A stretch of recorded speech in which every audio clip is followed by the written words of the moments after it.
Auditeurs, auditrices qui nous écoutent à travers le monde, Parole vivante et d'espoir, votre étude maintenant arrive chez vous. Nous allons commencer par la prière. Père céleste, Dieu fort, puissant et grand dans les combats, nous te remercions Seigneur parce que tu nous as gardés, tu nous as protégés. Parce que tu nous as donné la vie, le mouvement, l'être, la respiration. Aujourd'hui, nous avons l'opportunité, le courage, la force, la santé d'annoncer ta parole. Nous te demandons, Père céleste, d'éclairer notre esprit, d'ouvrir notre intelligence, afin que nous puissions partager ta parole. Parle Seigneur, ton serviteur écoute. Nous te prions en vertu de mérite, mais au nom de Jésus, ton Fils qui vit, qui est au siècle des siècles. Amen. Nous vous remercions, vous qui avez abonné à ma chaîne YouTube. Nous vous remercions, vous qui avez partagé mes études dans les différents groupes de Facebook. Dieu va continuer à vous bénir pour ce grand travail. Vous qui n'avez pas encore abonné, abonnez-vous maintenant à ma chaîne YouTube pour recevoir le livre des proverbes le dimanche à partir de 15h. Et le mercredi, nous étudions ensemble les doctrines bibliques. Donc aujourd'hui, nous avons un nouveau sujet qui est les conseils. C'est ce que nous allons étudier aujourd'hui, les conseils. Donc avant d'aller plus loin, ok, nous allons définir le conseil. C'est quoi un conseil? Conseil, c'est un nom masculin. Conseil, c'est une opinion donnée à quelqu'un sur ce qu'il doit faire. Exactement, c'est ça le conseil. C'est ça un conseil. Un conseil, c'est une opinion donnée à quelqu'un sur ce qu'il doit faire. Donner un bon conseil à quelqu'un. Conseil, c'est un avis, indication donnée à quelqu'un par quelqu'un d'autre pour le diriger dans sa quelqu'un d'autre, pour le diriger dans sa conduite, dans ses actes, dans sa recommandation. Demandez un conseil à un ami lorsque vous allez prendre, n'est-ce pas, vous allez faire quelque chose, lorsque vous allez prendre une décision. Demandez un conseil à un ami. Sois sage, n'est-ce pas? Vous ne connaissez pas tout.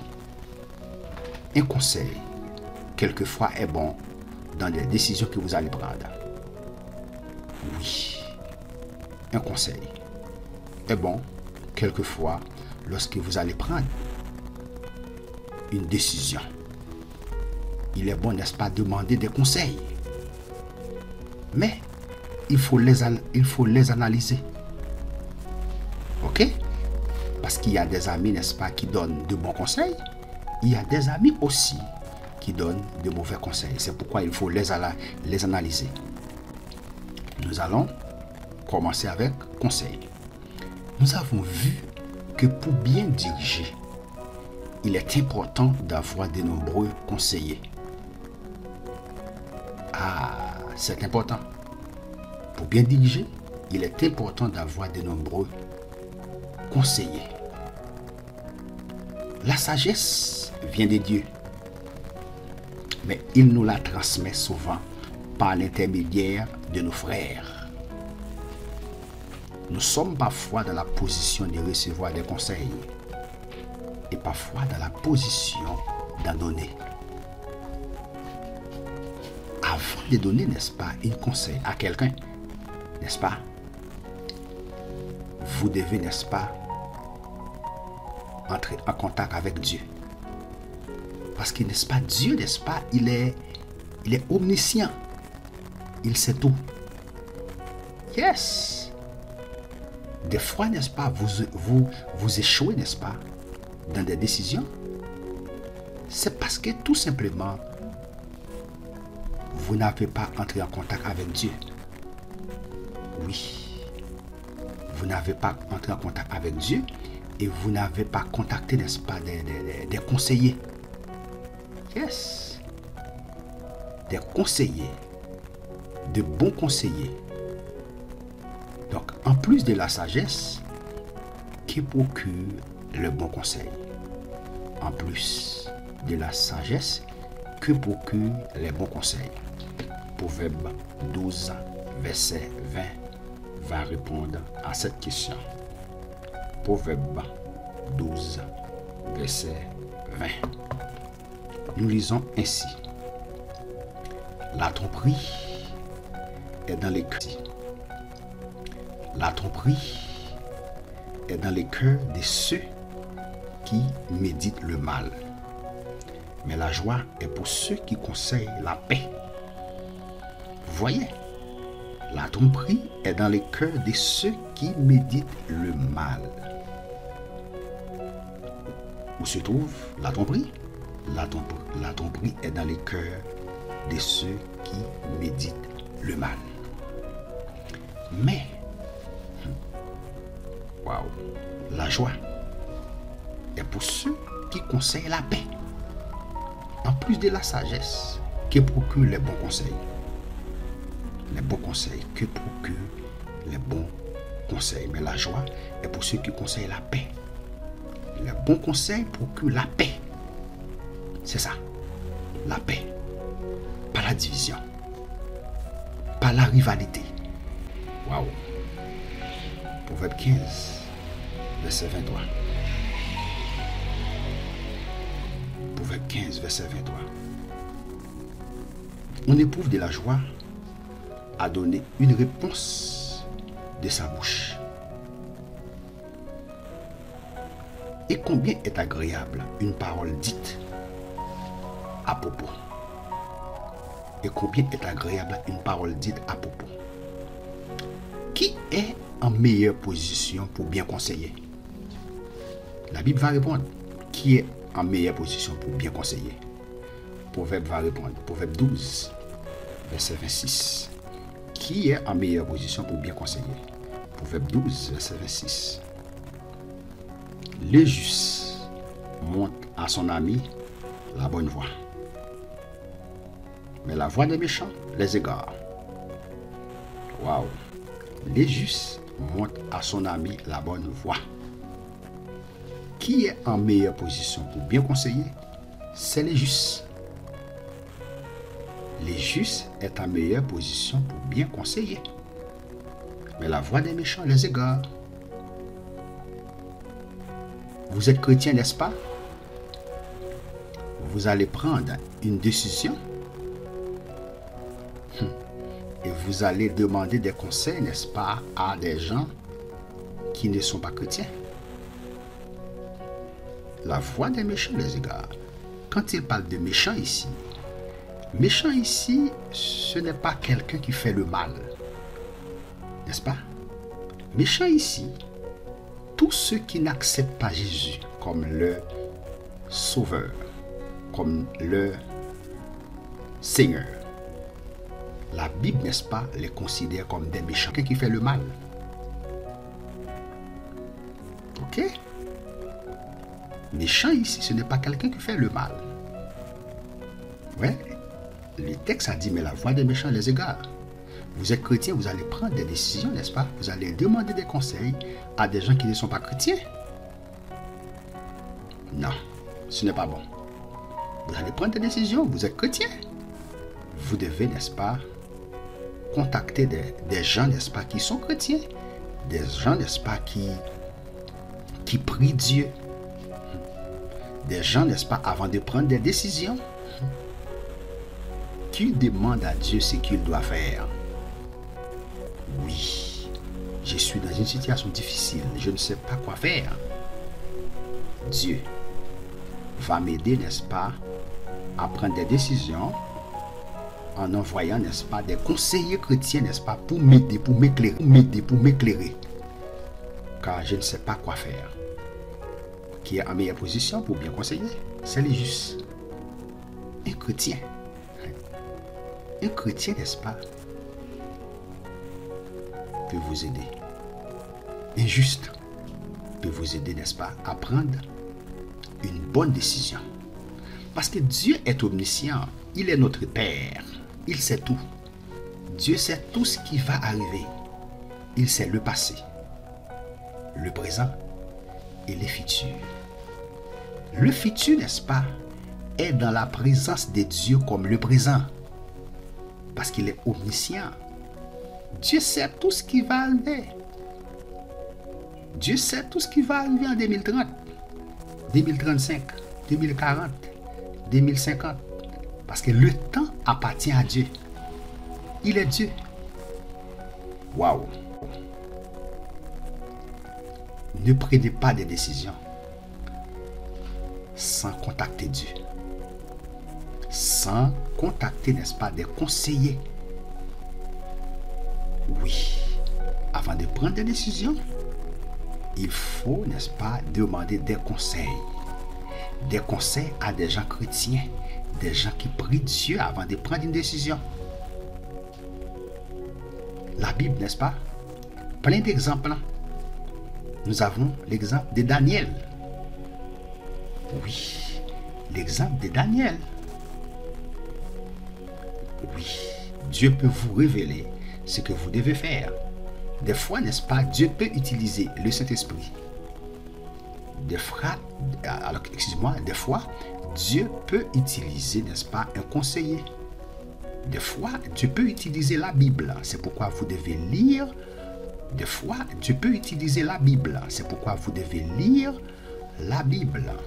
Des fois, vous allez prendre une décision. La Bible, n'est-ce pas, vous a déjà donné la réponse. Mais à cause que vous n'étudiez pas la Bible, vous ne savez pas si la réponse se trouve dans la Bible. Très bien. Pour continuer, comment faut-il parfois s'y prendre pour obtenir de bons conseils? Comment faut-il parfois s'y prendre pour obtenir de bons conseils?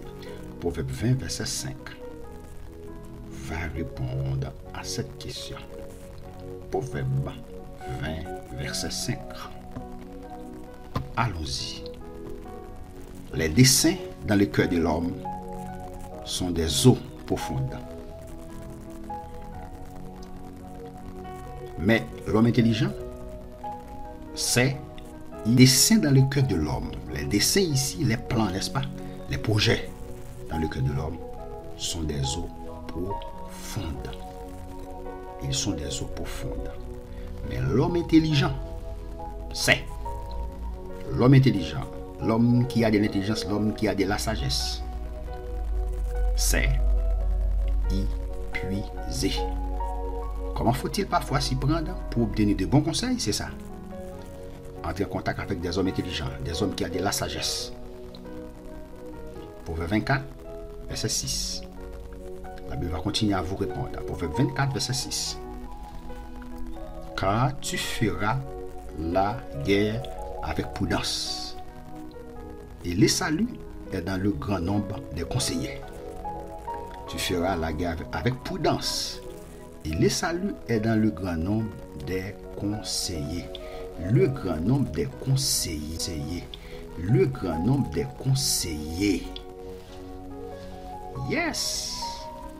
Un pasteur, un dirigeant de l'église, n'est-ce pas, doit avoir des conseillers. Pas parce que vous êtes pasteur, vous êtes un dirigeant d'église, vous pensez que vous savez tout. Yes! Vous pensez que vous savez tout, vous n'avez pas besoin de conseils. Vous prenez une décision et vous agissez. C'est pas bon. Vous n'êtes pas sage. Non, vous ne savez pas tout. Oui. C'est pourquoi, n'est-ce pas, il faut demander des conseils, même à un petit frère qui est dans votre assemblée. Oui. Oui. Quels sont les bons et les mauvais conseils qu'un dirigeant peut recevoir? Quels sont les bons et les mauvais conseils qu'un dirigeant peut recevoir? Waouh! Waouh! Les bons et les mauvais conseils. Je viens de le dire. Il y a des gens, n'est-ce pas, qui vous demandent des conseils, qui peuvent vous donner un mauvais conseil, qui peuvent vous donner des mauvais conseils. Ils savent très bien qu'ils vont vous donner un mauvais conseil, mais vous ne savez pas. Ils vous font ce qu'ils vous disent. Ils vous échouent. Quels sont les bons et les mauvais conseils qu'un dirigeant peut recevoir? Proverbe 16, verset 12 à 15. Proverbe 16, verset 12 à 15. Les rois. Les rois ont horreur de faire le mal, car c'est par la justice que le trône s'affermit. Les lèvres justes gagne la faveur des rois. La fureur du roi est un messager de mort.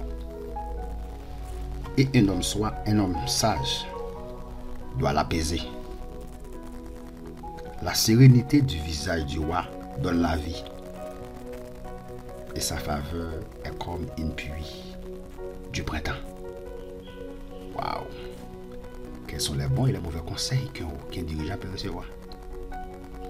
Waouh! Proverbe 25, versets 4 et 5. Proverbe 25.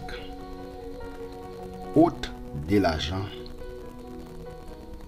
les scories, et il en sortira un vase pour le fondeur. Ôte le méchant de devant le roi, et son trône s'affermira par la justice. Béni soit l'Éternel. Abonnez-vous si vous n'avez pas encore abonné. En tant que chrétien, à quoi devraient servir les conseils que nous donnons? En tant que chrétien, serviteur de Dieu, à quoi devraient servir les conseils que nous donnons? Éphésiens 4, verset 29.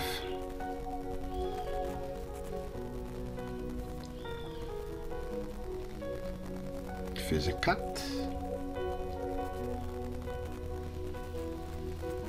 verset 29. Qu'il ne sorte de votre bouche aucune parole mauvaise.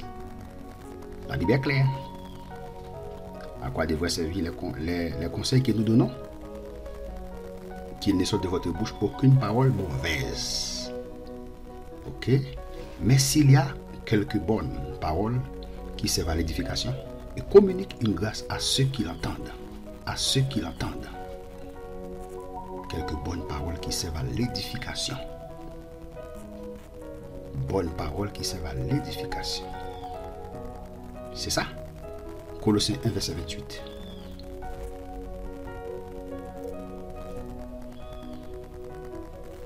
Colossiens 1, verset 28. C'est lui que nous annonçons, exhortant tout homme, en instruisant tout homme en toute sagesse, afin de présenter à Dieu tout homme, devenu parfait en Christ.